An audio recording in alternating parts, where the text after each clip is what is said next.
Whatalo whapitole nai lau fionga.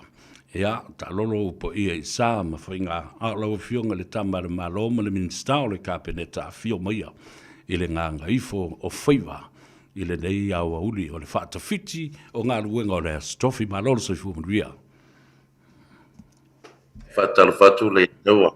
Malo fo I le polau manuia nei aso. Ia, malo fo le tauatai le mamalo tātou o tumu I whiau mga luenga matiute. Ia, ne fo I aso ua taulata fo I teimi malolo. Ia, whapena fo I na whatalo whatu whamalo atu fo I le mfuofale po tapo I ngā Samoa I on tulang whalupe.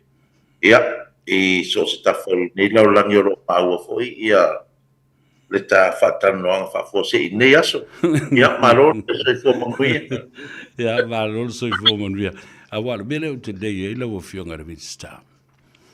E te on call ma e te soifua I le mautau ave fo I le scout. Be prepared. I teimi uma au te wala au atuai. E se le tau. Wa lewa na fisi ma whaori lau tau. Ia a wafo I anniversary. I mata upu o loo tūlai mai. O a mai lau a fionga wal sili nā tate amatai le soifua malolo ina. O lewa vai atu suru le tino. O loo lale lei. Ia ma whapena fo I ona maa losi mai lau pupula. Ia mau fōringa lale lei, lawa e te ata ai lawe vea, ele tele o tangata iau. Ia, matu le whafonga po ele atunu una o taunu o mai loa I le vai asun tenei le asolua. Ai ko ailo ma kulanga I le pawa, ia meo, a makalongo o koe wha mai le asonga lulua le asu. E ka mai le pointe. Ia, e sire o leua, wa mai au ngā a konga fiking si o vai. Ai anga whakalikali ia ngā whoi vai ngā se ia ualu waku lau sua ngā waa whoi lea. Ia. Ia, upo mai lola ia o mea ia. Ia ai whawhakai o lero whoreri ia e mo I lava ingi a ngā ruenga whapenge ia ai leia se whai vai asa ma se mau mau. Ia, oa pe o le kalaku lea a le atau ia palo whoi o le vai ak whoi. Ia o maulunga fo ila o ingal masinga ma. Dia la tai. Malo fa. Ia tio ma ku fa fonga le tnu. O te whaftai whapitola wa foi. Ia no leva noa sa ma fa so ai ia malo so atau ai mai se o le wa ave ia I lau whatu tuanga. Ia na tau au malo na tu mua I watu le tau langi le tau wha a fui. Tupa I mausi manu. O mana I o le mātalanoanga. O pe o lawa koe kalakalangoa I lalo kali e fo. I le mangiu le I rumo korisi o Samoa. Na o maka kure lua whasoa. Ia. O whapei fuale I ngai o mga kuhoi e. Ia oa o keiminga o ngai e ke poe kako o senga. Ka keiminga kako au. Ia ai prefect ia fui. Ia. Ia, eu usa o Sa fofo tua. Ia. Lau fale ma mea Pe o sa e tu le va fo le. O meu manu fe ai. Ia ai le male au kau ai ma le nava I tau ai o te whaftai o le whamrianga le tua. Ia, ma le wala o wina o I tātou o uso ma whanau. I le fo I wala au, le la uloa se e o le mauta, se e mai ia fui I le matanga alua ngā lau fionga. Ai o se e li poti po alua me valea ma me le anga I le whai. Ia, e sa o le nei na. Ia. E pafkai fo e le roko le li, pa o ngā inga po I o le o soifua, ia ma se vai. Ia, awale kako kaukua I le atunu. Ia lava. Tātala no I lau whai ngā malanga. Malo fo I le malanga manuia I lau fionga. O ele pose lilo e te silafia fuafuanga fo le tātou hainga whatuatua I le atua Samoa Watasi.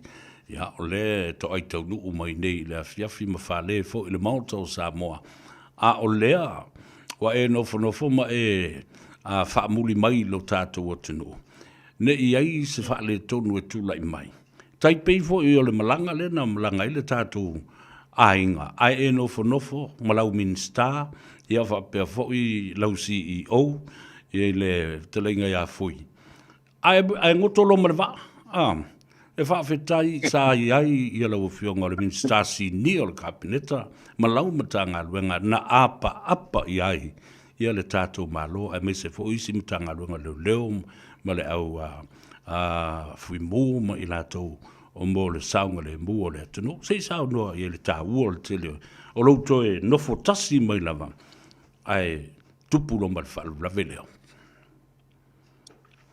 ia le atua ma le fa'afogafoga le atunuu a'u nei e sau mai I ele e le gaka fo'i le lo pule le ike ia lava alo I so se mea ia lagoga I kigo le kulaga ga faia e sosolo mai lo koko ia kuai ngā meanga o le kālengi po o se me foi le o kanga kai vavalo ia o le mea ngā lenga o ngof le ala o ke ngofo lava whapea ia o ngā foi sa I le kūlanga ngā I le ngā foi whawhika uti ia whawhikai le alufa o le li I ua mai a ia au le sa uiai ngei mo le whaingo whai unga me whapea Madi lava Yo foi da wa koe a kai ai foi ma whengai ia ka ko ainga whako koe le ko sa mo kasi ka ko whamoi moi ia whai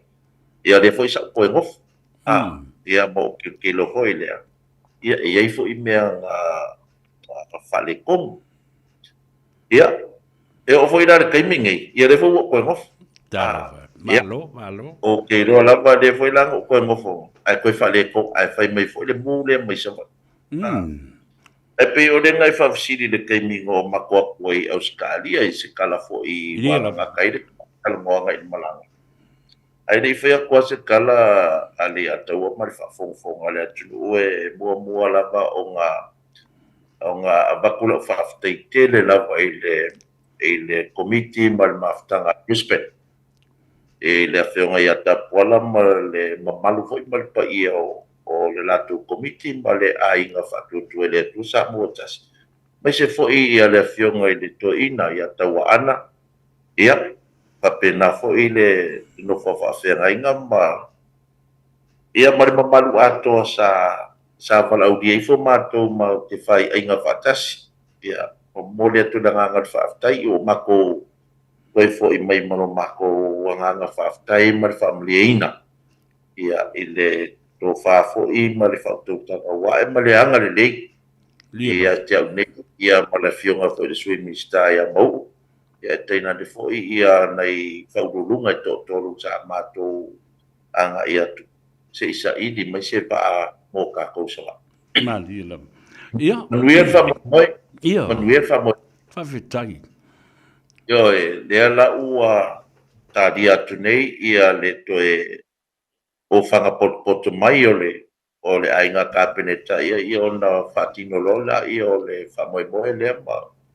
a o la ua a mata ona ngā lurue ia le company fo e toe whaifausanga nisi o mea whaopopo sa mātou mana o ilunga vale ia ma o le alavalai tu li loa le uni whaiunga uni po I ulai ia e o mai ai ia le fo itu ai nga va te o le catamaran ia ma o ske mo le o sa o se va fa pe ko o Pacifica I ngulaiki pe o ko New Zealand Australia le fa nga ia I ko nga va ia a le a ka ko o ye pe o le kala ku nga ne malanga sa ve ese le tau whaftai alanga na mua o malmalama e le autu o lautou malanga mana tō fo ina tātala loa e valo ia loa e se teimi o le autou malanga ai ma tilo I se isi toi ngā wa awa le waala leo le catamaran e taipei fo I le fōlinga o le tulula fo I le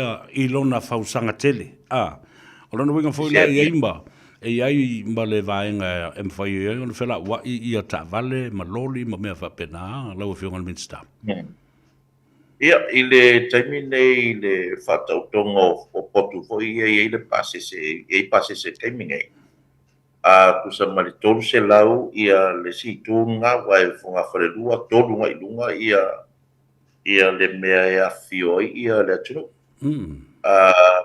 ia mata wale nga ia o lunga lai de pito I lunga lava ngai pe whaka lai o ngol tūlanga fo I e mana o mia lau tu wisi pe ka whao ima maka solo ma whaalala ia e parala lua se lau ia pasese mo kupu inga ma e fuala la ukala le fa ia kulau fa ingongo fo ia Afrika mai la kusa walima se lau de mea la e te mingi ia ma kua foka kua kumu e kele la vanga afio aku manga o ka o I lalo le o le si lai ku le fonga fale lua I le ia le me o ia ka vale wai fonga fale lua ia kulanga o me anga ia ka vale le ala ua ia le mako suinga ave ese lola fonga fale lua o me nga ka vale a koe fau se si ngisi poku mangisi ngofoa mo malo la tunu ia a o le kulanga ia le ku maulava 5 sulongo sulu ia ka pale fo ie apeka ma lo fa tai ta ua tele o te fa tai na bo mo fa ai lo mai e la o fionga le ta tal no anga foi mo le ta fa soa il stasio Pol Calambe mo le ta no ava a le la ua tino mai ia mo le si be o te foi o lena e sau noa e le ia se si me o mo i tupe na ta pena lava so alo mo lana vaenga mo I latou o lo va ia le wafu ma tātou vaa o la tau fo I whatupeina o le saolina. O le saotonu lava na mantua fo I ua tele a tātou tangaluenga tu ma oti fo I a tātou malo ma kua le sa whai le fuafuanga ngā whapena I ngā whai vai keiminga pe e wha corporation ai ia kako mkangaluenga le IPC o wafu o mai valene e nga ia ka mo fai se fa pisi ngisi e le unga ia le o tamau ai ngo samo le la fa ko afa kingo ngai I le vale o le pule ngo wafum taula ia po le Samoa Port Authority Male Shipping Corporation o le alanga mga o mia e le shipping ia se la ko nisi ko ila ko va ia nga I mai lole spa pa pe ia la vakulan ma ko pele invest ko ia o ko avakule mako le va ia ai masinga mako me e na le wo fakingo I le kulanga I le kemi mua le wo fakingo ia investments I le vao o SOEs state owned enterprises enterprises ngi dua ia pe o le manga ia la le flow wa mako le ko e mo ka ngisi le treasury o le maka wengo ku pe e ola ko su e mai pe lo mai ku pe fakingo fu ia o le lava lau o fakingo lava I e kai pe fo I le airport le foi sa fai fa pena pe o le fo a fa kula I mai ma fa ku mai me ia e nga o a I maka ko fa nga malo fakingo ko lo policy sia ma fo nga fa ku ai me o ka ko SOE ia ma le tau le na ina ia fua mai ngā ruenga le SOE ma ia la tau se le ni e wha ngā ngai le taimi tu inatu le paketi le malo ia mo la faso ai le ngata fo la le na e toe fai ai lava I la tau ala tau fai unga peila le mele o tau nu une iai ile umai o le va la se umi o no fa tali ile o fionga le minsta e fa mai ai ona fawina vai nga fa popo le va ale nei mo toi tau nu o tu loe se I matua fa susu ma fa pa ia yor tatu lau fa nuama o nga ele ma o nga sami o le taimira le wa amata ia whengo ngā ruenga a mai anga ruenga le ataua ma le whaafonga le atunu e tasi le masina e whai trainings e le ngatala I le au seila o le au insinia ia ma le au kapkengi le au kapkengi la lea o le kasia I le lua ia training sia po o onga ia I po ngā bafo I lea ai pau le mea o leu ke maua mai I la pudenga e se tasi o alo Samoa o wherua I le paa lea kapkengi le paa o inga lea I le vao kaliskeke ama I au kilangi muling kong e le ngana I e kanga ngai a ko I e se alo Samoa o lo nga luenga ia le foi la o kam fai a koe e sumai e nga ke fa o ia va ale o ka ko wa ia foi la la winsingia mai o le fa mo le ia ale o le fai ungo o yungi o se temio o you like o le o mai o so le keimi a ko le a tau e ka o i male keimi e anga i mai le va mai Australia o mai Samoa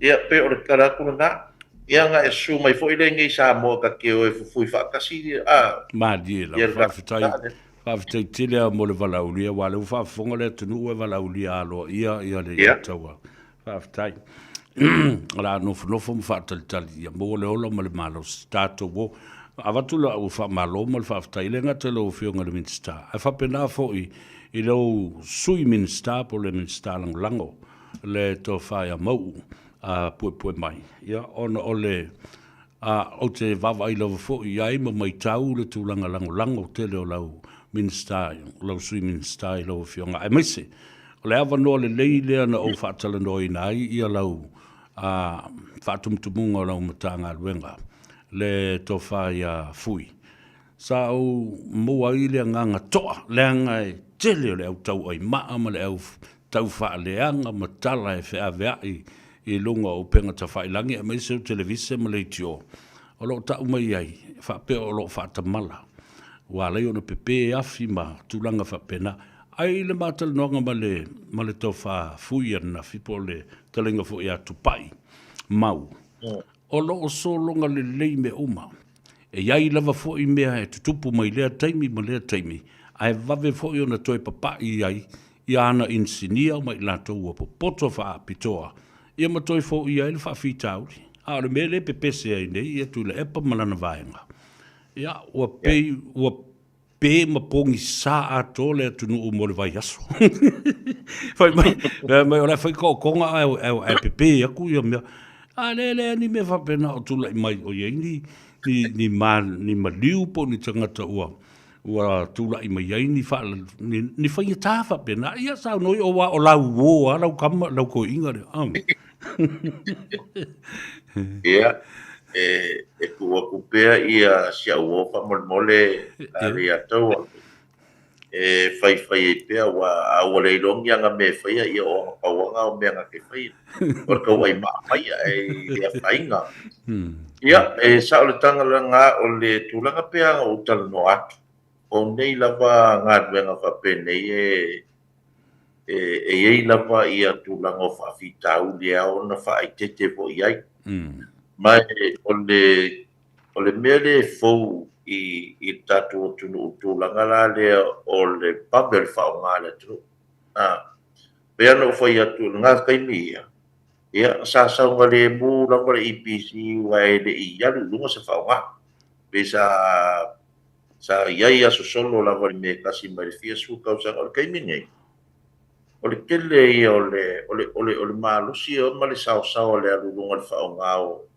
o le kise ngaka o whapena fo nga alulunga ka ko kamau ai le la ku li loa e mako le mele nga ia o la vai mako le mele na e whamarulu fo i malo le atunu a whai o kulanga nga e le ma whainga whakango fiola mako au insingi e whai se mea e ama o le kulanga fo i lea wa umale malo se le transform le piko ia suia ele ma fai ia langa fai se nga luenga pe ale ka pe a pole pau e fai ni nga luenga pena ia aku la mai foi la ngi me foi le wa pe ke wa mo ai se si pe mali wa se si ia o telefone kar moni pale lola por le a fai ngofo aku ia wa ke le kala a fai aku foi me fai nga luenga ia o ke le foi kar dia tau o ke leka ka no popole ko na kala ia ma di la kingo la ma ko nga luenga ile me o ia i ma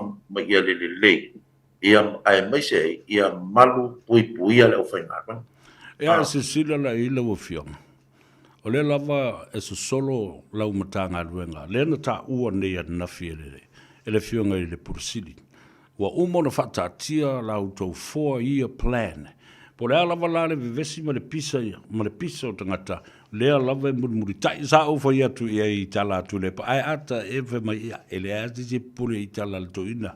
Lea mātou te muri ma le minsta. Wa umar whata tia le mātou plan mo le whātou sanga. Ia o vanga umana o le poloketi o lo o hanga. Ia mai le whapea. O le a misi ai manai. Me fo ia nai fa le tonu le taimi me le taimi a lo mul tai e pe le ala na o lo fi le matal no nga male uso ma tu ona tau langi le so na le si vaenga e le tala no mai tu le pa ma fa fetai I le sila la I fale fa tali ai pa sese ma le matango fio tu tonu e fa o I sa le longa a ua fa pe na fo I le wafu I le motele sa la fai mai o te whaftai e tu fo I lau fionga mana umatanga ruenga. A mese fo I le tō whāso alo, ia ma le vainga o tātou waa. Ua o sitia le māua lunga, o le tūlanga ua o iai, e loa ai, tau te popole māmana ia o tātou tangata whetā loloa I le vālea. E o atu e taunu u le lei, e mā lū, leanga o e vevela tātou, air condition, o no fōa wha malu me umawha pena, o lo ua nganga whaftai le nā. A o le pisa mai ia mea, I oi. Se I sao noa I le tūlanga o si mawalunga o nei au o nanga o lo whatino. O tasina wha moe moe a whainga malo, e le tūlanga lava leo le si tia le o nanga. Ia e le kau wha malaua kua se mako ngā ruenga ua mori mauma wha sirsila le atunu. Wa pe o tūlanga lava le ngā I le mako o nganga. Ia e makwele kau o mai le ia taua mai le se pū ma whapea mai o aku se I makamaka I mako ngā ruenga. O le mako la ngā ruenga e whai lava I lalo e awalavange e se kūlanga fo I le mika ai se si ai o le vi ingai whaftai le atua I le malosi. Ia ma mawhauwhaunga e whakingo ai le ngā ruenga awala o nanga I le atunu. Ia, e wanga lava ngā porkiki a le atau ai I sia uo. Ia. O le fuuka laka ia le whainga paloka makulanga whapenga. Ia o I mako e whaikau lesi le body language lesi. O le mea ke fia whauku ai fo ila I sia uo. Pe whese kaimi mo musu I hai. Au mai se singisi ai tia fo o le mea kasi ngai te sau o le ala fusu ho nga e flow ai la lo pa ko le fia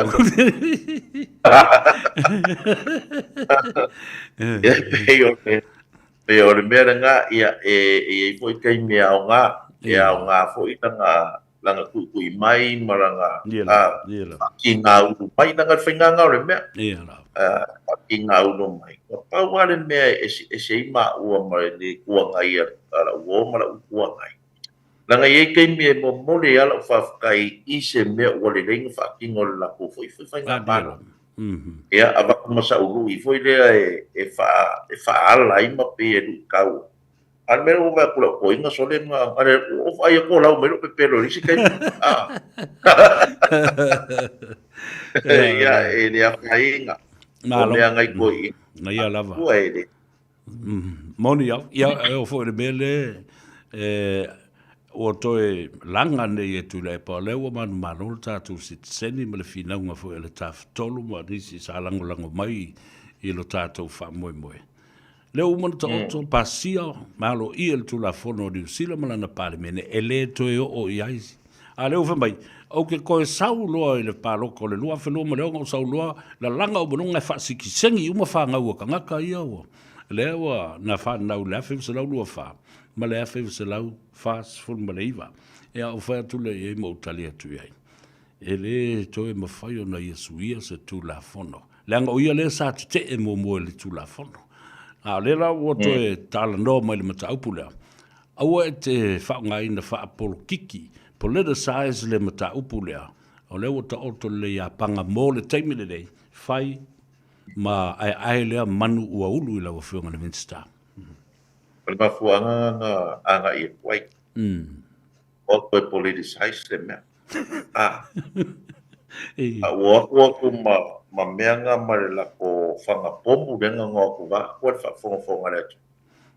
ai va ku o e fiu kau fa pa ku ale asu meng sau ah le la wa mai de fai unga al Parliament of New Zealand ele kau molongalo ia le aka mo fai e fai ale ya tau mai fa fonga fonga le tu e se lo ka po pole ku nga me ai ia ke wai e mo ia o ngai kala fe ngai mau ko fionga man malu ka ko ku New Zealand o ko sing New Zealand o le ko ke papa au Yela.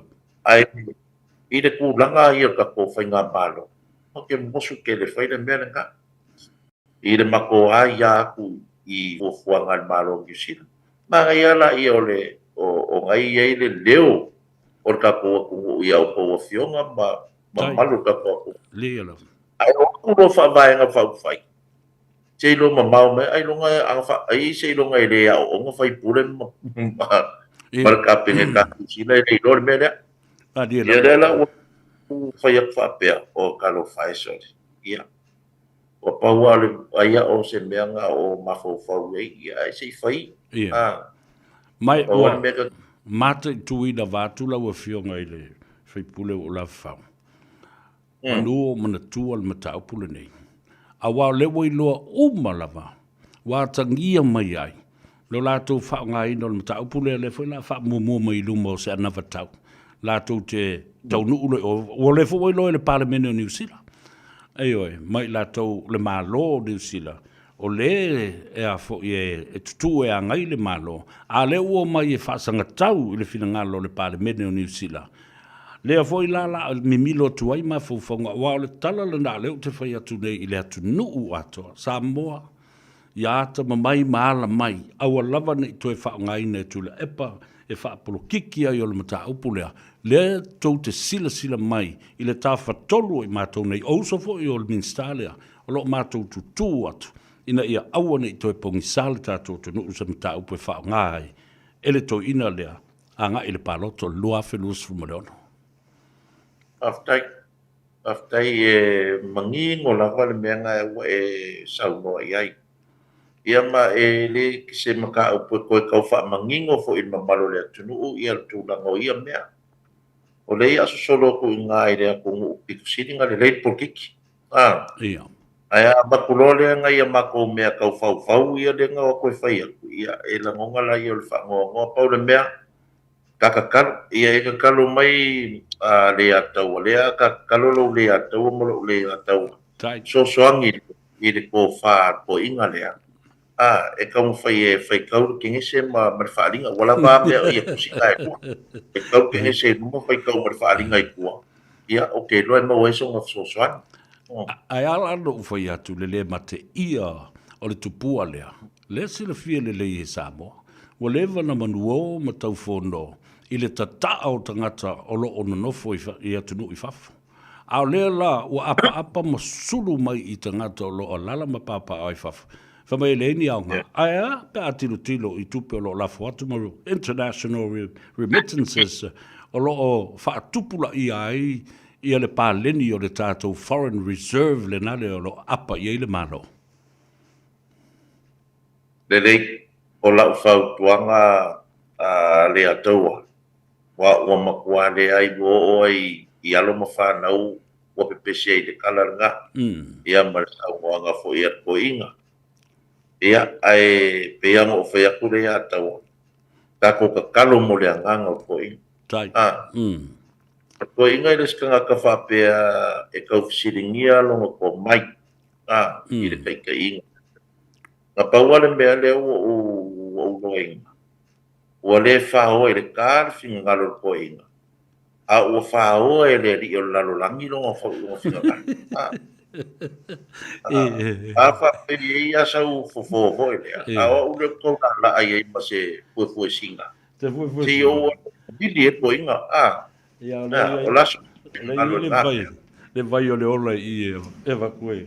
E wha ai ngoi i le toina. Ia o pe foi o le wari lai ka whaka. Ia.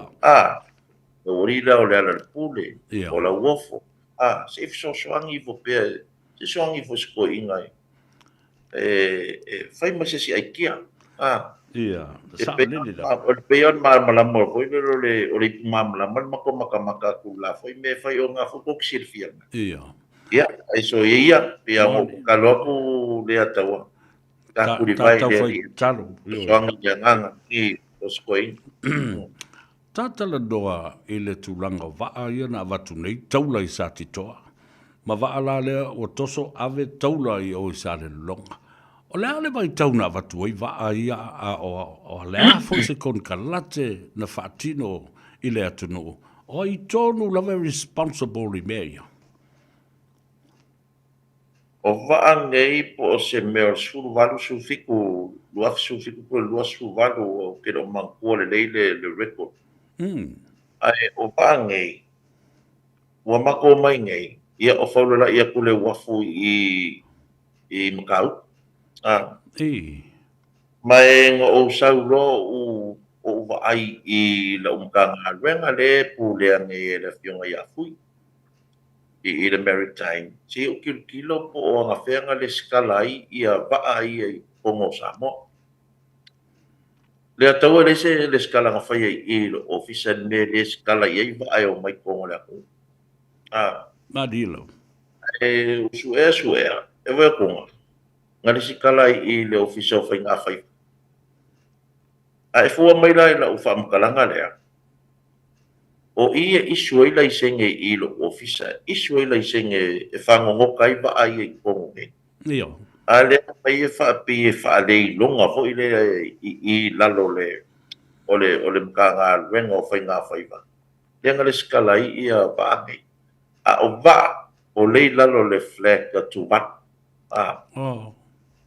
E sa ka kaulanga le skala ingei ma whaalu lalo o le fua a Samoa. Ia, o ngā mawhailea i le mākouka le kongonga. O ngā whio so whai fo ima whangoka solo i kongoka ko ngā sak. Ia pe ka i o le ngā mako maua ko wha mau. Ia kia ua ia a le atau e pe e le manga ia le mea i le kilo. E masalo mia ngei o le ala u whaku i a fui. Whai susu e ngā pola me ngā mafua i ngā i wa ia.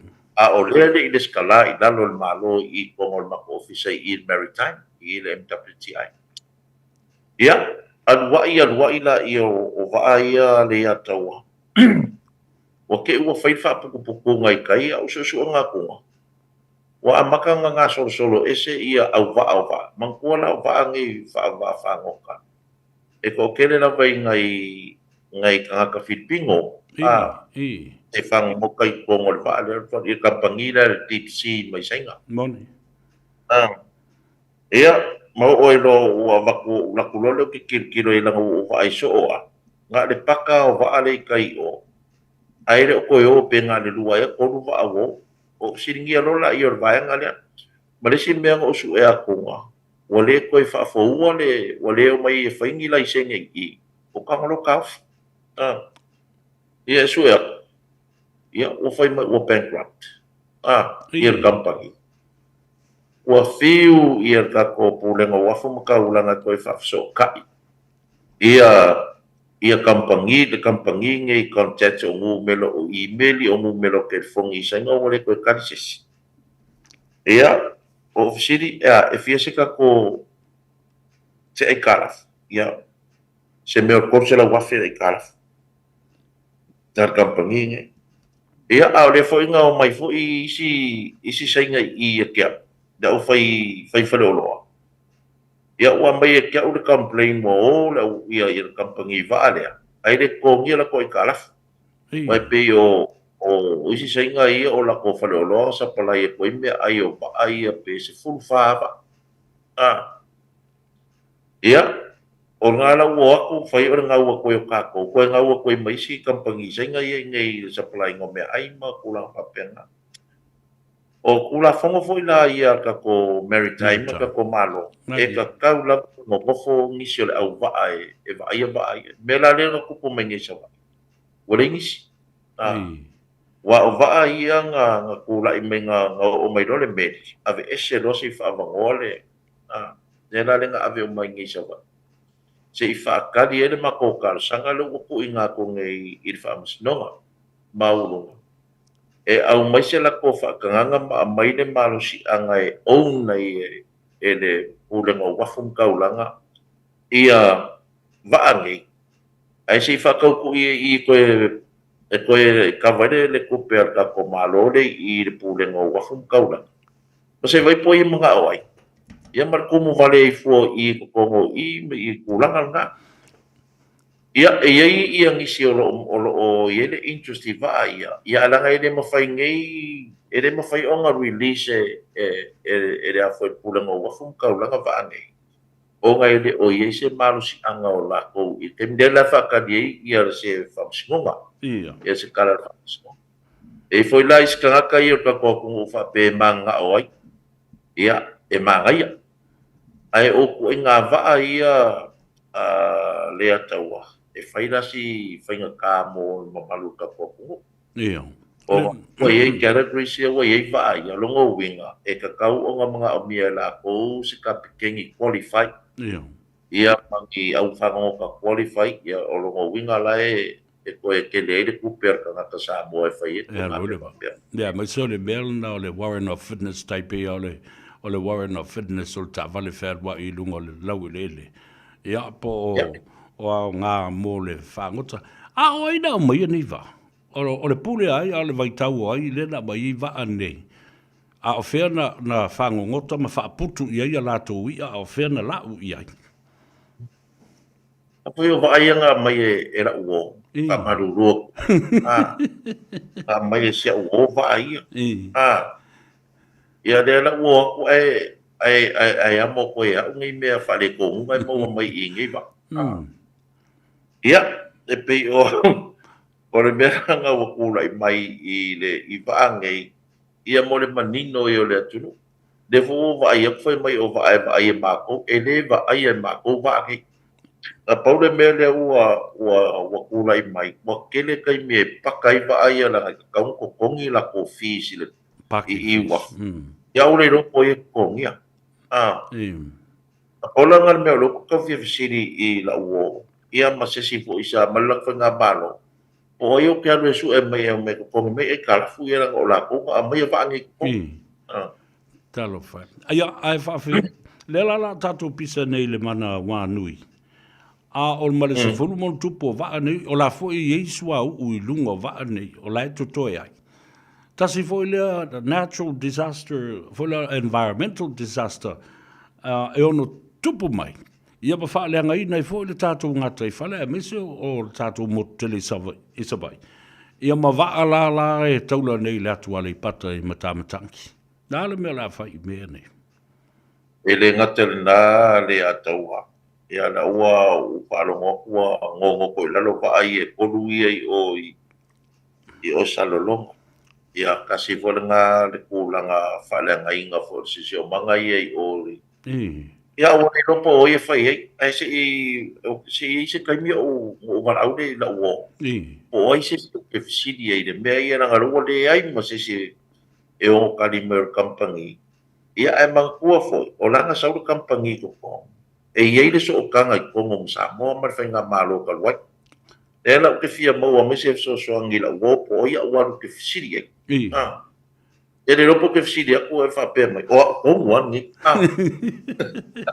Ele te alo la to ina ele to tautua ia se mai fa fe tai wa sa o le tangata na mai va ani mo fatanga ile te me o yelo malusi anga mo le power ia tau o la me la fa ele o se power ia ke o la ko fa ni va ia o le si te fa o lo kam fai la basi wala e sa i le me le a paunga le ulanga a lo ngo mai o le pude fo ila fionga va soal ua iai si pekolua e a company ua whaari mere lako inkalesi i paange ia karusia ia o pauan mere a makwhakari ai ia o se pepa mai ma se whamaonginga ma se marusi a ngai ku inga mai a kako whamsingonga ia o ngā pailole se fufuanga i vāna awa a wholinga mai a tintilo ele court o wale tongia e talafu a o a seta mea ia o leo abandoned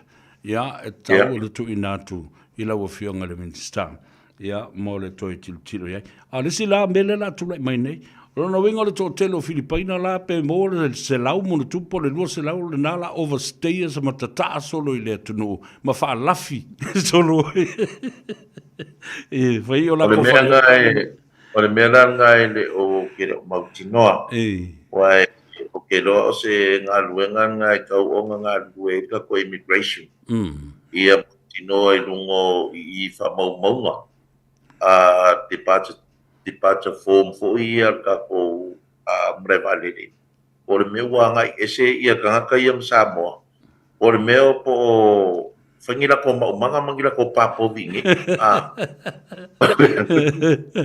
ia vale me ala o fe ngofo i solo i kenga kua mo me va pena ia ma naturalize ia fa pe ale lo o le ingi pe pongo fo mau le tu ia ma nga foi me ai ko e fangoi ia le fanga malo ma konge e ma ki ko na par kuna malo faftai tele lava i lau fionga i le minsta ia o tatali e foi ai e whaatatanga la fonga ai le mari walanga e iai whala ve tu la i mai ai e a matupe o le ngau atua i o le tātou o tenu a o lea lava e nofo lava ma le so tau nu mai le whainga malanga le fionga le mai tai parimia ma nisi foi o le kapeneta ma le tātou ainga whatutua i le atua Samoa o tasi iai whambu moe ia o le anga le mai le atua i tā penanga ia le afo i se savali o lo moli mai ai ina ia sosoni e tuai po stu o lalo fo i le atunu ma le tātou ainga i le anga i atu mo le whainga panota i le lua fe lua sful ma le ono ia ale ala fortu la de pa u ya tau si vaenga e tau tele pe a fai e te fia sau no ai ia faftai e de i o ka fa so e o maka upula vai e ke tinga ngalo ka karongo ya ke mina ia ai mongi ole anga ia ngei ia ka ko fainga malanga le ka ko kan fai ia o le lava ua umaga avakuifa manguiaga i le faiga malaga ma ua geʻi galo iā lakou e sili akua le kaʻi lo le e lē sili le kaʻi lo le kapoʻiga le mo makokoilua faapea foʻi la e o mai e maguia ia i kakau lava o gafua i le kapuaʻiga e ia le o faiga malaga kauia ia maguia ia fuafuaga foʻi e taitaifogo ia faapega foʻi ia le afioga i le kamaikaʻi palemia ia malonga au va o anga ia kui i Aotearoa wa fo i fa moe ke loa e fo i mai loa o ua waku loa e kurisinga koru masinga inga ia malolo ia e afio mai la ko nga ruia ia e pe o kulanga nga ale atau ai fa kai kele mo fa so fo ni ia fia malulu fo i le pa ia ka ko ngu ia pe a fai fo i wa sala se upu i ka faso ia o fengale o ka faso fem ka karie ia ai por ni fia la o ka fialo fo i o ma ko fa le mo ko manga ia la feng ka linga lo fingalo male marka ko polo kala anga ia kele le po kala me faso ai ia em kele inga ngia fia lo fa kuso ba ko ka mo ia o le ua avakusa o la valo wala au dia i ka langol kava tai lo fionga ia Consina le ai lo papu ma ngia ko ngi li artu ngia fia fito i la fionga ma ka po inga sa mo aftai sa no fa lo le fionga le mista le mfai lava ona fa ititia le nganga fia mo le nganga fa aftai tato te fa so a me se lava i taua i le fa fonga tapu mai le tunu e malu e whaingo fie, e a mamau ai fo i le ata, e a ai fo i vaenga e tutu i ai lava, ma ia mana tua ai e le atunu o le sāwari o lo mamori. Munu ia o whaiva ua ngā ngai fo i le nei aso whaaftai mo le teimi o whaavanoa mai, alo whātu i le Minstalango rango, ia whapea fo i le tō whaia tupai fui, ia ma le mamalu o le au whainga luenga, o lou au wa o lo tautua ina le atunu o manu matanga luenga, ai whaasoi fua ia o mo le teimi nei. Whaaftai tere ia, Mal paua leo le mea tau. o la swimming sky a makariva kai au ai ma le afore varga ya la swimming sky ai ro fa so fua ya so fua man via lava le fiafi ya le na o le afionga le vinstar ya ngā ruenga te tele le atunu ya fa pe fo i fela o inga lunga o le ala tele ya fa pe na fo i o le pulenga o le swavai o le pulenga o le tatu i le tise o le va aio mata upu tau i le malaya va lele ia fa pe na fo i o tatu wafu le la o tau fa fonga ne ia